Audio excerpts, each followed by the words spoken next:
I think everybody knows roughly what's at stake with AV, but I'm going to go through a couple of stats that just to refresh everybody's recollection of what it's like out there in road world.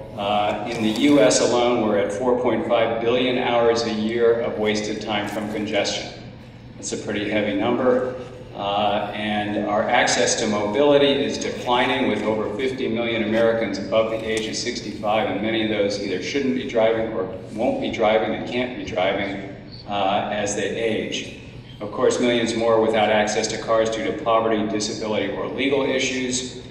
And public transit investment, unfortunately, is relatively flat and continues to have many gaps for those who need public transit. In terms of safety, there's an injury every 7 seconds. There's 37,000 deaths a year on the highways, of which 94% are estimated to be from human error and 10,000 alone from drunk driving. In terms of the economic stake here, of course, the US auto industry is a $2 trillion a year industry. And interestingly, with AV, you have projections all over the map in terms of what it does to that industry. Some folks say it's going to suppress sales, but not by a lot, maybe just flatline sales as AV and shared mobility interact and create the need for fewer vehicles overall. Some folks take a very aggressive position and say that AV and sharing are going to both increase dramatically in the coming decades, and that could reduce the population of vehicles by as many as 1/3 or more, even 2/3. I've read some projections as we get into mid-century and beyond, and essentially all AVs are equipped and enabled for shared mobility. So who knows how that's actually going to turn out, but obviously a lot is at stake. And in terms of the marketplace, mobility as a service providers, Uber, Lyft, AI folks, chip companies are all becoming huge players economically in this environment. And AV revenue is expected to grow 40% a year over year over the next 10 years and reach $126 billion by 2017. Emissions is an interesting issue with AVs. Unfortunately, for some, AVs and EVs are not concurrently being deployed in all cases, so a lot of the initial AV deployment is with ICEs. Of course, many are also just with EVs, both BEVs and PHEVs. And for the TNCs, there's already, the transportation network companies, there's already legislation passed here at the state level to require that 20% of vehicles in the TNC world be EV by 2023, 100% by 2030. There may be some give in those regulations, but that's currently on the books. In terms of autonomy, just to give everybody the same playing field here, I think most folks know there's a 5-level rubric for autonomy. Level 1 is some driver assistance like lane keeping. Level 2 is partial automation with automated acceleration and steering, but the driver has to be continuously engaged in monitoring. That's equivalent to what the Teslas have today. Level 3 is conditional automation, where the driver is present but not required to monitor the environment. That doesn't exist today, but may be coming in a year or two or sooner. Level 4, high automation, that's the vehicle is capable of performing all driver functions under some conditions. Driver still has the option to control the vehicle. And level 5 is considered full automation. That's where the vehicle is capable of performing all driving functions under all conditions. And of course, the driver could still control the vehicle if they have pedals and steering wheel, but some may not. In terms of investment, folks may be aware that GM and most of the major OEMs, essentially all the major OEMs, have invested hugely in AV. GM spent $580 million to acquire Cruise Automation and $500 million investment in Lyft. Ford spent $1 billion for Argo AI, which was developed by alumni from Google and Uber. Intel spent $15 billion for Mobileye, an Israeli AV AI company. Uber spent $680 million for auto, and billions more have been spent by basically all the other major OEMs. In terms of the product outlook, Ford has level 4 vehicles that are coming by 2021, according to them, but with no gas pedal or steering wheel, initially for ride-hailing applications. Honda and Waymo are claiming level 3 AVs by 2020 for the Tokyo Olympics. Renault Nissan level 3 and 4 by 2020 and level 5 by 2025 in partnership with Microsoft. Volvo is partnering with Uber for level 4 on highways by 2021. They're claiming that'll be a $10,000 option. And interestingly, in 2015, Volvo said any AV that goes haywire on while it's in AV mode, we will accept full liability. They're the only OEM so far to go out on that limb, but that was an interesting development. Daimler has partnered with Uber to deploy level 4 and 5, and their first AV demonstration is already in motion now in Nevada with a Freightliner, so a Class 8 tractor trailer is actually driving autonomously in Nevada right now.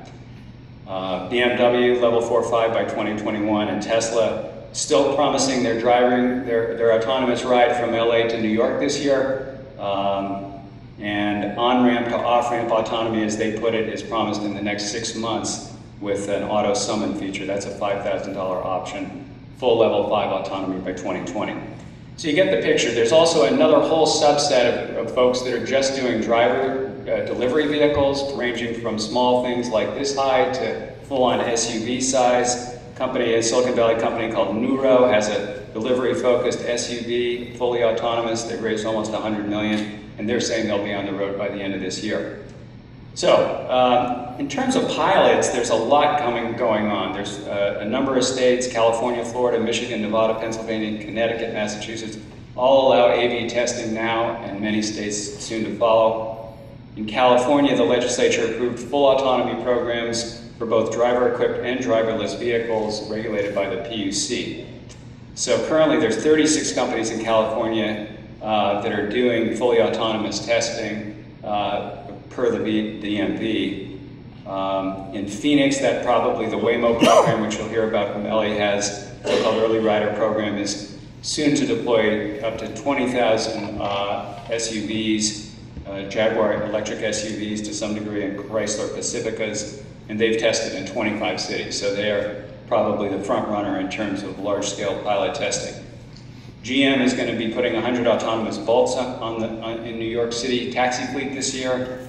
And Florida, a company called Voyage, has a self-driving taxi they're deploying with Ford Fusions throughout a 750-mile railway network in a retirement community called The Villages. That's going to be one of the larger pilots this year as well. And in Boston, there's 3 or 4 autonomous vehicle companies active. So real quick, the safety issue has really hit the news with fatalities for the Uber and Volvo in a situation in Phoenix, and then Tesla had a fatality as well. NHTSA is still investigating on the Phoenix, and of course Uber Plus' program completely until that situation is resolved. The governor of Arizona gave a very strong statement saying this is a major concern, setting up some red flags and so forth, but we'll see how that evolves. Interestingly, the main, apart from fatalities, of course, and injury accidents, the main metric for safety is disengagement, at least the metric for how the autonomy functions. And disengagement is basically when the autonomous mode is disengaged and the driver has to take over. And by California law, companies have to report their disengagements to the DMV. So right now, 11 companies are reporting disengagements, and Waymo disengagements are down from 1 per 125 miles of driving to 1 per 50,000 miles of driving. So you can see the dramatic improvement in the capabilities of the AV systems. In the reasons for the disengagements, 52%, this is across all the OEMs that report, are systems failures. External conditions, which could be weather or construction zone, something like that, is 11%. Human factors are 30%, and other is 7%. And on average, 1 out of 178 of the disengagements leads to an accident, which is defined as hitting a vehicle, pedestrian, or property. So it is a proxy for accidents to some degree. So some generalizations on safety, that AVs are generally likely to be safer out of the gate. There is a federal government requirement now that they shall be granted access to pilots and so forth based on being able to prove that they're safer than human-driven vehicles. So that is a kind of a baseline. And the key challenges that remain are transitioning from autonomy to human control, kind of inherently a challenge because drivers tend to fall asleep as they, or pay less attention as the AV sophistication improves. And then of course inclement weather, construction zones, those kinds of things. In terms of the deployment forecast, things are moving very quickly. Folks are saying that by the 2020s, by 2020, there might be 10 million AVs on the road. By 2030, 15% of all new cars would be AV, and by 2040, 75% of cars would be AV, according to the IEEE. And 55% of Gen Y and Z say they would fully trust self-driving cars versus just 23% of baby boomers and 18% of pre-boomers. So you can get a feeling for there's a big generational piece here. Finally, on AVs and car sharing, 52% of US consumers question their need to own a vehicle due to the use of ride-hailing services right now, and that's 64% for Gen YZ. So most people think that AVs and sharing are going to go together. In terms of the economics, 97 cents a mile for traditional ownership and 31 cents for autonomous ownership. So you can see the economic case for autonomy and AV is strong. So on urban impacts, and we're going to get into this with San Jose particularly, but right now 30% of cities in the US are devoted to parking. So if AVs actually reduce total number of vehicles, both on the road and owned, we could free up a huge amount of land. Total vehicle, the use of the freeway lanes could be greatly enhanced with AVs having shorter headways. Partly that depends on vehicle-to-vehicle communications that would include non-AVs. But there's tremendous potential there over a long period of time. This is the conclusion here, but Boston is an example of one city that set a very strong vision for how they want to integrate AV, which I think is exciting. San Jose has an equivalent vision that Jill will talk about. But the Boston vision is very succinct. It's 0 deaths, 0 injuries, 0 disparities, 0 emissions, 0 stress. This is Boston's vision for our transportation future. And they say to guide their pilot program, AVs offer immense promise to help us get closer to these goals. However, the promise of these vehicles isn't a given. They could displace an important workforce and encourage both sprawl and congestion. That's why we launched an autonomous vehicle testing program. We want to shape the development of technology and policy to deliver on the potential promise and not the potential drawbacks. So there's a huge role for public policy and urban leadership here in terms of setting the guide rails, if you will, for AV deployment. And I think we'll hear a lot more about that in a couple of minutes. So with that, thank you for attending to the opening here. Well, why don't we start with Jill North telling us a little bit about what San Jose is up to with AVs. Hello, everyone. I'm Jill North, Innovation Program Manager for the City of San Jose. In June of 2017, the City of San Jose issued out what is called a request for information. It's a formal way of saying, what do you think? Asking industry to kind of give us some kind of indication how they see piloting autonomous vehicles or autonomous vehicle technology on roadway. Through that effort, the City of San Jose identified several different areas of interest where they would like to use autonomous vehicles to enhance or help the city achieve its goals around sustainability and equity, as well as safety, obviously. And then not more importantly, but a little bit of a different area is to obtain new sets of data to better inform our transportation network. The request for information ended at the end of July of that same year, and there were 31 concepts submitted as a response, which I think if anyone from another city is here, it's a really good way to standardize information coming to you to better inform you for the future. Through those concepts, we were able to kind of identify not just the vehicle itself, but some of the different types of infrastructure that we might be needing to think about to future-proof our ecosystem. We then reviewed them, and we have gotten to a point where we have signed MOUs to start negotiating demonstration agreements, where we are hoping to incorporate autonomous vehicles and the data that they obtain along with other types of demonstration projects to really provide the city ecosystem as a living lab to better inform what we should be focused on in the future. One is a transit service, and the other will be just a pure data play where we're obtaining data that is really critical for our future planning. That's it for now. I'll wait for the questions. Great, thank you, Jill. Ellie? Thank you. Ellie Casson with Waymo. Waymo is sometimes better known as the Google Self-Driving Car Project. We started as a Google experiment in 2009, and then in 2016, we spun out and became our own company Waymo, based here in Silicon Valley. We are, actually just one thing to correct from the statements earlier, Waymo is currently operating level 4 autonomous vehicles in California, Arizona, and we also have some smaller projects in Detroit, where we're learning about driving in snowy conditions, in Seattle, where we're learning about driving in the rain. We have a small presence in Austin, Texas, and a trucking pilot in Atlanta. So just the level of autonomy was the one thing I wanted to note, which is that Waymo is pursuing full autonomy, is currently operating fully autonomous vehicles, and is working toward launching a ride-hailing service. Our goal is by the end of this year in the greater Phoenix area. So you'll be able to buy a Waymo. You'll hail a Waymo the same way you would Lyft or Uber. If you live in Arizona, you should all things move forward according to plan by the end of this year. You could do that on the streets of Phoenix and the surrounding suburbs, which is really exciting. And our presence in each community looks a little bit different.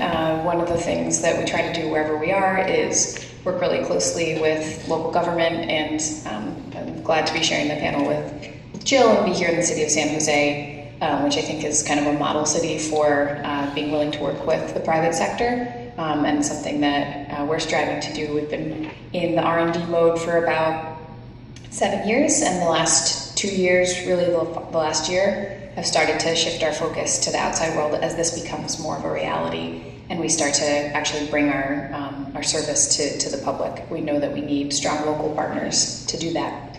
I'll talk a little bit more about what that partnership looks like when we go into Q&A.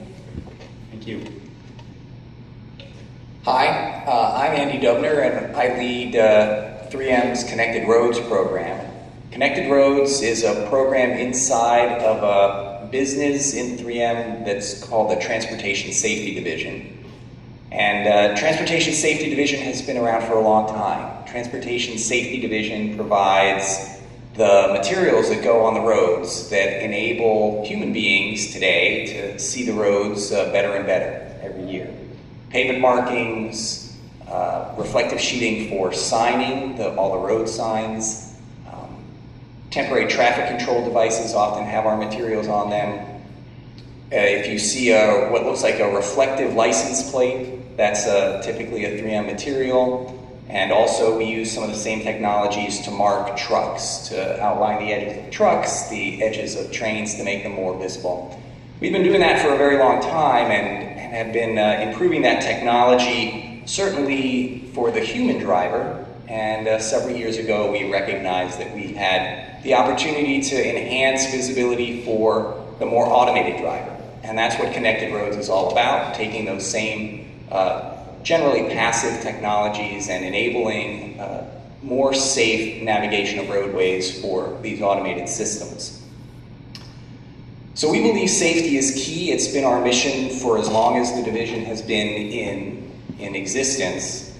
And part of that for us is thinking about redundancy and thinking about the ability to have various layers of capabilities for these vehicles to understand and interpret what they're seeing around them, better situational awareness, and making sure that that redundancy exists, similar to the way the aviation industry did that as they moved to safer and safer flights over several decades ago in the 70s.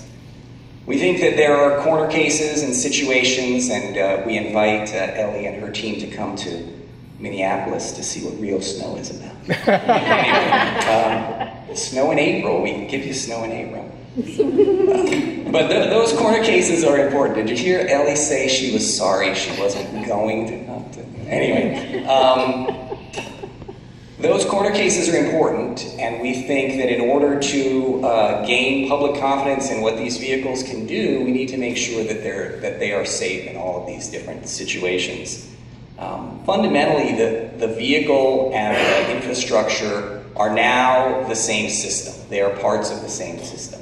They used to be separated by the human being, right? This human being was the sensors, and the human being was the operator of the vehicle.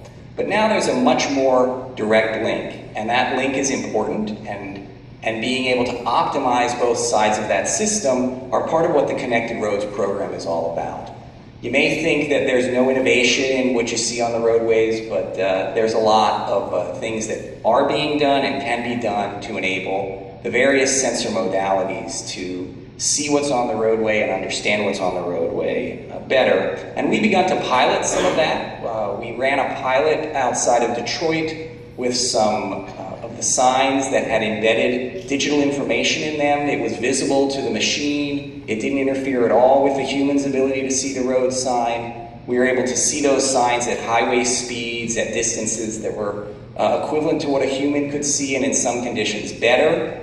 Typically, the machines see a little better in the rain than the human beings do. And we've been putting pavement markings on roadways for a little while to see how the typical level 1 and level 2 ADAS systems respond. So I'll talk a little bit more about that as we go along and answer to some of the questions, Richard, but that's a little bit of background on connected roads.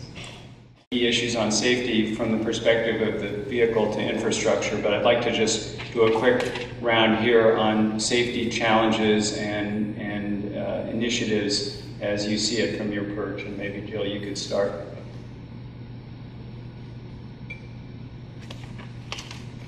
I think one of the most important safety challenges, if I'm looking at the situation holistically, is making sure that there is the connectivity to be able to actually monitor autonomous vehicles in real time, and that there's not outages, and that there is security behind that. I think when we think about autonomous vehicles, we think about the individualized robot and the artificial intelligence associated with it as an individual machine, but really is part of a larger ecosystem. And in order for it to really see the true potential and value that we're all working towards in a level 5 autonomous world, I think that connectivity between not just... At that time, Google did what we do with all of our new products is we give them to employees to try out and give us feedback. So for about a month, a select group of Google employees had a chance to use then it was a Lexus at that time. Today we've got different cars, but we had a fleet of Lexuses that were equipped with our level 3 system, and we told everybody very explicitly, so you can take this car from home to work, it can go on the freeway, it can go on surface streets, it can handle the majority of the driving on its own, but there will be times when you need to take over, and so you have to be fully alert and ready to take over at different times under these conditions.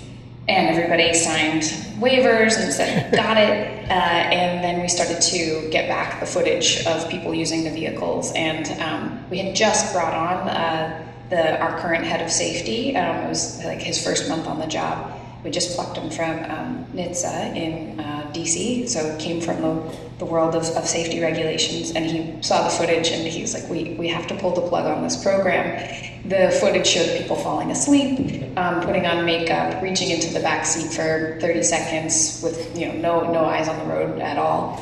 And people felt really comfortable in the cars. They had been told that these were vehicles that needed human involvement, but the car was sending a very different message. The car was saying, relax, we got this, and people were too trusting. And so we made a decision that, the feedback was glowing. People loved the experience and said, oh, I would use this as soon as it was available, to the public. But we decided that despite what was clearly a demand was there, we couldn't offer that because the mix was too hard for humans to handle, and it was unsafe. So we pulled the plug on that in 2012, and that meant, while some of the learnings from pursuing level 3 automation were applicable to level 4, a lot were not, and so it did mean going back to the drawing board on many aspects of our technology and our business model, but it was a decision we felt was worth making, and when we launched and have been pursuing ever since, and now have brought level 4 automation to the public in Arizona and hopefully soon elsewhere. Just a quick follow-up. I think a lot of folks are familiar with the steering wheel less, pedal less initial vehicles at the Google Plex. What happened to those, and what was the original thinking to go from steering wheels to no steering wheels? We had, so first we were applied our technology to two different, off-the-shelf vehicles, a Prius and then a Lexus, and then we dabbled in designing our own vehicle. We had to do a low-speed vehicle only, so federal regulations say if you go above 25 miles an hour, you use steering wheel, you need brake pedals. Below that, much more flexible. So we just used, we called them Fireflies, and they're bubbly little cars. Being local, you may have actually seen them. They're really cute and kind of iconic now. We built 50 of them, learned a lot from the process of building them, about how to incorporate our sensors right into the design of the car, how people would use vehicles if they weren't sitting behind a wheel, and we created like two seats facing each other and things like that within the vehicle. So a lot of learnings, a lot of fun, but also extremely difficult to build your own car. And we decided that our time and expertise would be best spent on the technology. So we retired those vehicles last year and are now working with FCA Chrysler and Jaguar. We just signed a deal for 20,000 electric vehicles. This morning we announced we're purchasing over 60,000, or we have the rights to purchase up to 65,000 vehicles with them. And then we have that's with FCA. And we currently have a fleet of minivans, which are pretty versatile vehicles and really serve our needs well. But so we have, if anybody knows of a museum that's looking for a donation, we're giving away Fireflies to willing takers. There is a museum in San Jose, just saying. Just real quick, are the Fiat Chrysler minivans, are they plug-in hybrids, or do you know? The minivans, so it's more of the same that we already have in our fleet. So the deal that was announced today is for more Chrysler Pacifica hybrid electric minivans, which is what we have in our fleet now. Just means more will be available to us as we need them. And then the Jaguar I-Paces, which we have said we'll bring 20,000 of those on by 2020 to our fleet, are fully electric. And for us, that's both an environmental decision, but also it's primarily about our computing needs. We make all of our decisions on board the vehicle. We don't rely on any kind of cellular coverage. That's a safety decision we made, that we didn't want to be concerned about what happens if we're driving and cell coverage goes down. So we're not relying on vehicle-to-vehicle communication or anything like that. And that requires a lot of juice, so our cars have to be electric. So that has infrastructure implications, obviously. Thank you. Andy, on the issue of safety and infrastructure, maybe you can just tell us sort of what's in your view, maybe absolutely necessary or highly advisable versus good to have in terms of sensor navigation of the roadways. Well, I mentioned it before. I think the key is redundancy. The key is having a system that is essentially a system of systems, a system of subsystems that allow the vehicle to make decisions even if it doesn't have everything it might optimally need. And that doesn't mean that all systems are necessarily used all the time. Just at some points it's important that the system has somewhere to go if it can't get maybe its preferred source of information. I sort of think about it a little bit like belts and suspenders to some extent. But let me give you a little bit of an example. And it's not an autonomous vehicle example, it's an automated vehicle example. So if you have an ADAS system that has lane keep assist or lane departure warning, and it starts to rain, here's a safety feature that you'd really like to use in some of the most challenging conditions for a human being to drive in, rain at night. And that system, with today's roadway infrastructure, is going to be challenged. There are capabilities to put things on the roadway that are retroreflective at night, in the wet weather, underwater, so the lines could light up, essentially very brightly. that's why I believe that the system, being the vehicle and the roadway, need to be optimized together, because there are situations where the road can provide information to the vehicle that it might not otherwise get. So I think as we think about safety and we think about sort of some of the challenging situations, it's being able to think about those corner cases and think about solutions and optimizing the integrated system. Great. Moving on to the question, we had an interesting panel here right prior to this one regarding shared mobility, and many of the issues, of course, overlap here with autonomy. I just want to get a quick sort of lightning round here from the panel on shared versus personal ownership as it relates to AVs in particular, and sort of how you see the evolution of that, and if you're in a position to guide it from a policy or a product standpoint, where are you headed on that? Jill? I know what Ellie's going to say, but there's an alliance there, right? I've made this kind of argument since I joined the city, is that I don't believe that autonomous vehicles will necessarily be a personally owned vehicle. And from a city standpoint, I mean, that's kind of goes along with one of our goals, is that we want shared mobility. We want people to use multi-modes. We don't necessarily want autonomous vehicles providing end-to-end trips. We really see a value in possibly connecting people back into the transit system and optimizing the transit system in a way that hasn't been done before, by providing that first and last mile, whether it's using autonomous vehicles or bike share or e-scooters. If you haven't rode one, they're outside, super fun. And so we kind of see that's where we want things to go. Ultimately, we're really interested in really empowering this technology to move further. From your opening statements, you've discussed how many collisions happen, and one of the really meaningful conversations I've had in the past month was with our own police department, and learning how much just Uber and Lyft as a ride-sharing option has transformed the safety on our streets. Before they would set up a stop and they'd have several DUI arrests. Now, when they set up one, they're lucky to have one because it's all Uber and Lyft. And really, that's starting to transform communities, having that safety option. And autonomous vehicles, we really feel, will have a powerful impact as well in helping us realize that goal. Did I answer the question? Close enough. Thanks. Ellie.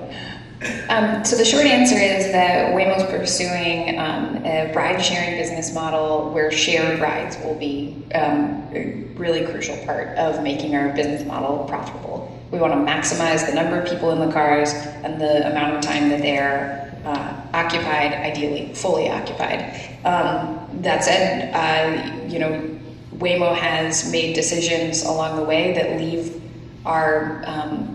us really flexible position. We're focused on building the technology, on building the driver on the car, and I think that means that things are sort of open-ended in terms of where this goes in the future. Right now, our focus is very much on launching that ride-hailing service, but you do see us, we've got the trucking pilot in Atlanta, and I think that these are the early days of this industry, and hopefully Waymo will be at the forefront for a long time, and I think that anything's possible, but car ownership is not the model that we're pursuing now. One of the reasons is that this leaves us in full control of the quality of the technology. Right now we have partnerships with Avis for short-term maintenance, so at the end of the day our cars come back, they get serviced there's a certain standard of cleanliness, but then longer-term maintenance is automation, and both of those companies have launched training programs for their employees to learn how to work on autonomous vehicles. It's a little different than a typical car, some things are the same, some things aren't, and then we have our own team that works on maintenance, and this is brand new stuff. We don't want to turn it over to a consumer who may or may not maintain it, and in these early important days when we're still getting consumer buy-in, the trust of the public, so it leaves us in control. Are you firmly a mobility as a service company as opposed to just a technology company? No, we're a technology company. Our focus is building the technology, building the driver, and then our focus right now is on providing a service, but I think at our core, we're a technology company. Great. So we don't actually make cars or drivers. But what we do, and maybe the perspective I can bring to the question, Richard, is we talk to a lot of the road authorities. They are our customers. They've been our customers for a long time, and they see sort of what's starting to be a bit of a bifurcation between what the automated vehicle that's on the road today and that the public is looking to have operate as consistently and reliably as possible, what they can do to enable that, versus some of the ride-share, more urban, more mobility kinds of situations where you might have something that's a bit more of an autonomous vehicle and shared. So I think that there is space out there for both, the more passenger vehicle with I don't know that those will be driverless, but those are going to be more automated and more assisted vehicles, and then the more autonomous in urban areas. I see we're at 20 minutes, and I want to make sure we have plenty of time for Q&A from the audience. So why don't you raise your hand if you've got questions, and folks with mics will respond, and if there's gaps, we'll happily fill them on our end here.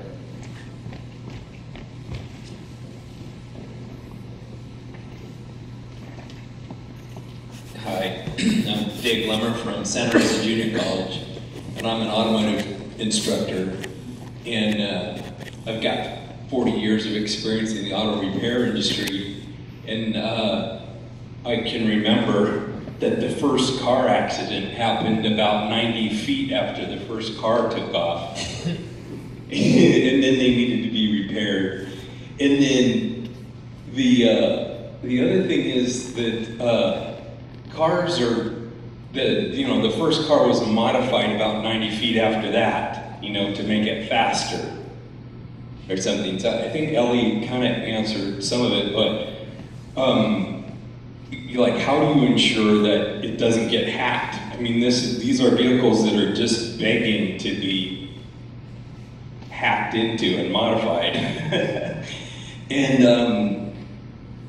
then, so mostly from my role as an instructor then, what are you all anticipating is going to be needed of technicians, like in the realm of training or knowledge like that? So in terms of training, we will absolutely need people to be re-skilled, or entirely new people enter the field that want to focus on autonomous vehicles. We have a team member in the audience here from our Arizona depot, and we're hiring people at a pretty rapid clip to do those kinds of jobs there. And some of it's the same, but a lot of it is unique to autonomous vehicles. An example of some of the things that we need to do with our vehicles that are a little different are, like, for first responders, there's a car accident, every vehicle has guidelines, every standard vehicle has guidelines on how you extract someone safely from that car.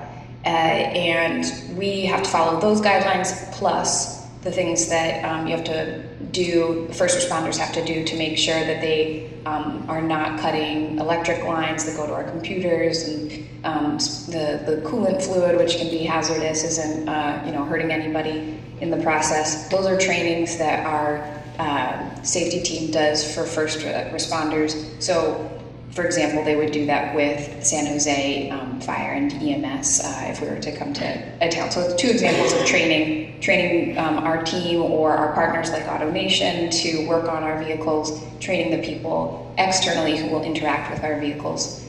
And then, I'm sorry, I've forgotten the first part of your question. Cybersecurity, big one, yeah. So obviously this is a huge concern. I'm not going to pretend that I have the answer or that Waymo has the answer, but obviously it's an extremely important thing for Waymo. We're building out a cybersecurity team. Already have some people working on it, but are making it more robust. And it is one of the primary reasons that we opted for all of our redundancies, which you talked about, being on board each individual vehicle. So yes, our vehicles can communicate with each other in real time. And at the end of a driving shift, they come back to the depot. The learnings they gathered are downloaded and then shared with the rest of the fleet, so that a learning for one car is a learning for all of our cars. However, the the car is making decisions independently and on board its own computer, it's less vulnerable to hacking, to fleet-wide hacking for that reason. I could go into more detail, but I think that's maybe the simplest way to talk about it. And just know that it's a priority for all vehicles now, because all vehicles that are being introduced are computerized in some way, and even more so with autonomous vehicles. Sorry, I was just going to jump in for one quick second. I mean, what's great is that Ellie is fantastic and she works with Waymo, and I think there's a consensus generally in the audience that Waymo is acting responsibly, and they, kind of have their own operating system, but there's other players in the space as 52 different permits. And everyone's technology is just a little bit different, obviously, because otherwise they're copying each other. And so there are some differences. We're hearing the Waymo side, which is good, right? Makes you kind of think. But I also wanted to follow up on your cybersecurity question, because there's actually more depth to it. Because really, as an automotive instructor, you know that cars can be hacked that have actually been traditional vehicles since 2009. There are ways to hack into it. So I think from a government standpoint, and also just public safety in general, we haven't done a very good job of starting at that level and starting to think about it that way. And there's a lot of work that needs to be done in terms of making sure that these vehicles are safe and future-proof. But I think that what's important is to kind of look at what already exists. You shouldn't be able to stop a 2013 Jeep in the middle of the highway, right? Okay. Next. First of all, safety, security, and privacy, these are kind of important issues. I'm just curious, does Waymo collaborate with other electric vehicles or autonomous vehicle manufacturers in doing these things? Like, does Waymo work with GM or Ford in terms of improving safety standards, security standards, privacy? And the second question is that you also said that all the computation is just a standalone system within the car itself. Are you going to have systems that will allow it to be connected to the infrastructure of the smart cities also? So for your first question, we couldn't do what we're doing without partnerships with the auto industry. As I mentioned, we decided to not design and build our own cars, at least not now, who knows, down the road. But so those relationships with, in our case, Jaguar Land Rover and FCA Chrysler are crucial to moving our business forward. And then I think you'll see in this industry there's a lot of where companies are competitors and collaborators, and in some situations we're working together and have actual contracts, and then in some we're in direct competition with each other. So I think that's the nature of a really dynamic emerging field. And then, sorry, I'm having trouble remembering two questions in a row. Yeah, so this is one reason that I'm really glad we're on the panel together, because I think this is one of the biggest, the most common questions I get is about infrastructure needs, especially people who work in land use planning, transportation planning, city government. They want to know what should they be doing, which modifications do they need to be making, if any. So you'll get, as Jill just said, you'll get different answers depending on which companies you talk to. In Waymo's case, we have made a decision to design our technology so that it works with today's infrastructure. No special infrastructure is needed. That said, the things that make driving better for human drivers make the experience better for us. Clearly marked roadways, signs that are really easy to see even at, when the sun is at an angle or glare is an issue.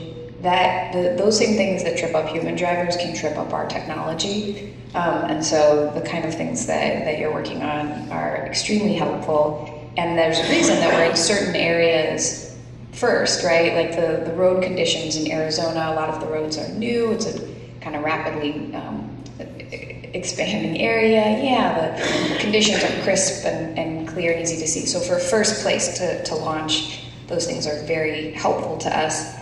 If smart technology is there, fabulous, we'll use it. But we made a business decision that if we were limited only to places that had sort of that 5G coverage, sensors in streetlights, then we could go to a handful of places in the United States, and that just wasn't a smart business model, and also unreasonable to expect cities to foot the bill of adding those sensors and things like that so that we could expand to those communities.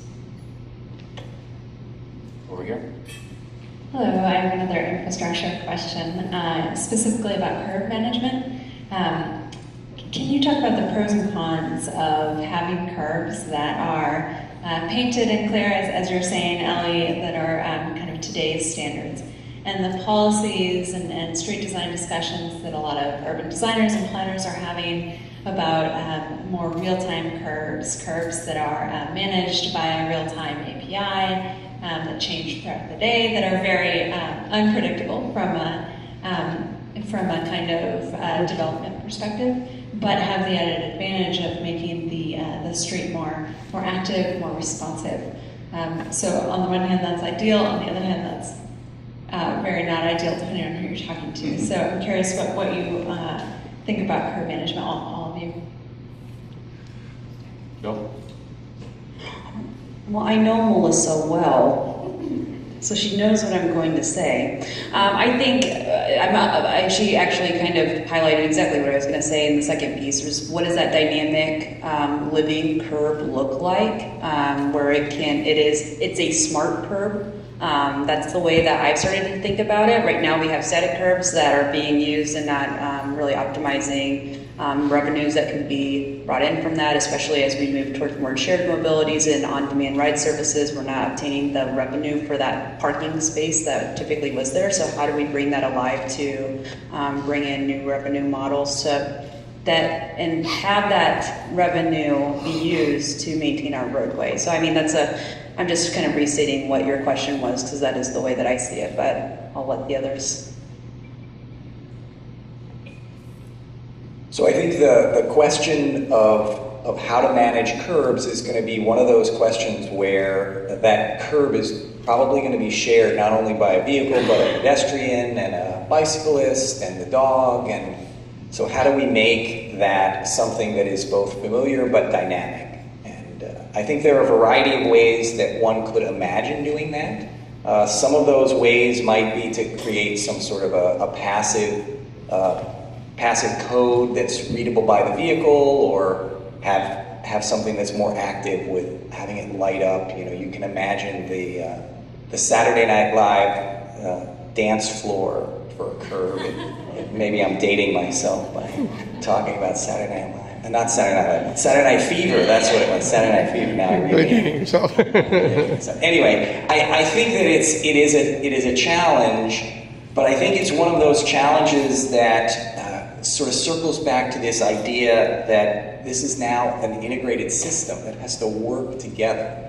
And it's wonderful to be on a panel where there's roadway infrastructure, there's vehicle, and there's a road authority, right? Because that's the cooperation that has to happen to make things successful. Anyone else? Yes. Well, can I just say one thing on curbs, which is that right now it's more manageable because we have human backup safety drivers in almost all of our vehicles. There are some in Arizona that are fully driverless, no one in the front seat. But so for the most part, if we were trying to pull over, a human could make the executive decision to, say, double park or something like that. But our cars are programmed to not break the rules, and so double parking is not something the vehicle can do unless it's for safety reasons, which it rarely is. And so we long-term are going to need more clearly marked pickup drop-off spaces, because otherwise our cars will, as law-abiding, vehicles, will circle perpetually. So it is something we'll need more of in the future, ideally. Hello. Go ahead and back. Hello. As Jill said, every company follows a different software development model. So my question to Andy is there any plan to introduce a common protocol so as to what your material used in your anywhere doesn't end up as a physical adversarial example to someone? So the simple answer is yes. There has to be some harmonization. I hesitate a little bit to use the word standardization, although I anticipate that over time that will happen. But there needs to be some harmonization. Otherwise, the vehicles are going to have some trouble. I live in Minnesota. If you cross the St. Croix River into Wisconsin, the road surface changes from concrete to asphalt. I suspect most vehicles could handle that, but if the embedded digital code on the sign changes, that's not going to be a particularly friendly environment for a vehicle. I'm sure it could be manageable, but it's not what you would like to have happen. So I think there will be harmonization, and that again comes from bringing the right players together to talk about what that looks like. And that's happening in areas. Over here. Hey, my question is for Ellie. I'm Brett with Flextronics. Being that you're the head of local policy, my question for you is about policy. What do you think the road to approving level 5 fully autonomous vehicles looks like on a national level, and then if you can speak to it maybe on a global level as well? My understanding right now is that level 5, the barriers to level 5 are not regulatory but technological. So level 4 means that the car, one way to say it is that the car has some knowledge of the environment that it's driving in. In our case, that's done by manually driving an area where we eventually want to drive autonomously first using our same vehicle, same suite of sensors, but we drive with the purpose of creating a map. We collect data and we create a hyper-detailed map of the streets, down to the centimeter, so we can detect all street signs, curb heights, things like that. That becomes the baseline upon which all of our decisions are made. Then we react in real time when we're driving. But that's level 4 means we have some knowledge like that. We can't just be plopped down in a brand new place without having ever been there and gotten familiar with the situation we'd encounter. Level 5 is you could put level 5 autonomous vehicle on the moon and it would figure out where it is and how to drive. So I don't think we're at the stage where we're thinking about regulations for that, because as the company that's kind of furthest along on the tech front, we're not there. We're still struggling to get the permissions to do level 4 autonomous driving everywhere. And that's primarily a process that's playing out at the state level. Here in California, there is a decision by the Public Utilities Commission today, and at the federal level where legislation's been stalled for now a year almost. So one thing at a time, I suppose. And I know the question wasn't asked to me, but I'm still weigh in. One of the things that I think of when I think about level 5, Ellie talked, because that's not a unique situation only to Waymo. Any autonomous vehicle that goes in for a level 4 goes in maps many times. So you still have a human, if you think about it this way, training AI about the scenario and how to behave in the scenario. And the way I think about level 5 is when the machine, the AI, is smart enough that it's training its own scenarios and not using the human as a simulation to start doing that. So that, back to the technology piece, I think we're quite a ways off to getting that way, but there's several futurists that say it's within the next decade or so that when you start to see AI training itself, whether you're looking at video games or something like that, that might kind of indicate that vehicles will be the next thing. So a quick comment on the global side. There are some places where I cannot imagine anything remotely like an autonomous vehicle driving, and there are some places where I can imagine that there is the will and there is the financial wherewithal to make it happen tomorrow. So I think we're going to see it deploy in a very sort of spotty and percolating way. There will be geofenced areas that are working perfectly well, and those will grow over time and they'll merge together, and you'll start to see that before you know it, the whole system is connected. So I think that it will be less of a snap your fingers and all of a sudden these vehicles are on the road and look at what they can do, and it will be more of a slow migration, and we don't even really know that the creeping elegance is happening to us. One last question, and then we're at time. Thank you. Yeah, thanks. Paul Bruslow, EDF, Electricity de France. And Jill, you and I were talking about this a little bit at lunch, so I apologize for the question, but it's a little broader here. There hasn't been much discussion, I don't think, about sort of costs and revenues. And as we see autonomous vehicles coming, there could perhaps be less and less ridership and less revenues for the cities. And then also thinking about sort of how those costs are apportioned in terms of the transit. You might have, as one of the previous speakers was mentioning, 89%, I guess 11% fare box recovery, so 89% subsidization. So what are any thoughts from the panel in terms of how the cost should be allocated and also how the revenues and what the implications are for business models? Paul, do you want me to wait to answer and let everybody else talk? Because we talked about this a lot, and that would be a whole nother hour. Go ahead, everyone else first. I'll just say quickly that I think the issue of last mile, first mile that Jill related earlier is crucial, so that if you still see the need for congestion relief, but AVs are not necessarily going to help on congestion. It depends how much sharing goes on. It could make congestion worse under certain circumstances. So I think to the extent that transit authorities become the policy drivers and really help to steer particularly shared mobility services to last mile, first mile, and regulate perhaps through pricing their utilization in terms of time of use. Those could be mechanisms. I'm sure you're familiar with the London congestion charge, which is generating hundreds of millions of pounds. System costs a ton to operate, it turns out, so it's not all profit, but it's still a significant amount of money. And New York City has tried twice now on congestion fees, and I think they'll succeed soon because it's so essential for subsidization of transit as well as for congestion management. So that's my 2 cents on that subject. We get a lot of questions like this, and I think that it's a situation where this is one where we're not really the decider.